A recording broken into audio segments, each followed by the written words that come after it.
There are several things about this conversation that I find reprehensible. The first is that he thought it was a private conversation in Downing Street. Oh, that's all right then.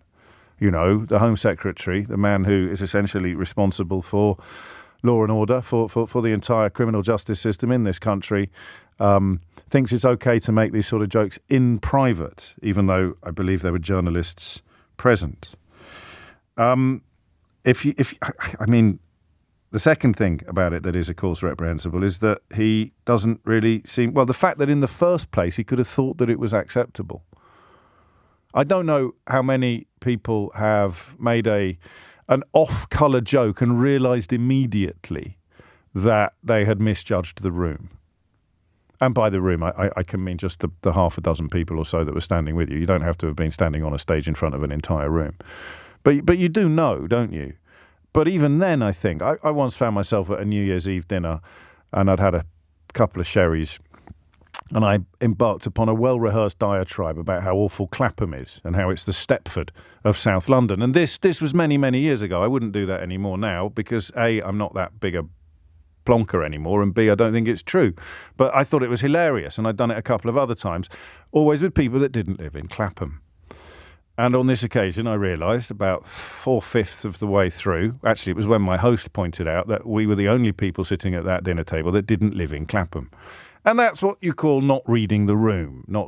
So I can forgive myself for thinking that making jokes about Clapham being a bit Stepfordy, accidentally in a room full of people from Clapham, just makes me look like a plonker, right? I cannot begin to imagine making a joke about date raping your wife in Downing Street in front of female journalists because you didn't think anyone would reveal what you'd said and that everything would be okay. Now, I don't think James Cleverly appreciates how serious this matter is, and I don't think, crucially, Rishi Sunak appreciates how serious this matter is. If Rishi Sunak wanted to demonstrate that he understands how serious rape is, particularly following the deployment of rape drugs, then he could have sacked James Cleverly immediately. It would have made him look both strong and serious. Possibly even stable. He would have been able to show the world that this is a line that cannot be crossed. I rate James Cleverly, he might say. I regret the fact that I have to let him go, but I cannot run an administration when the man who oversees policy makes jokes about rape.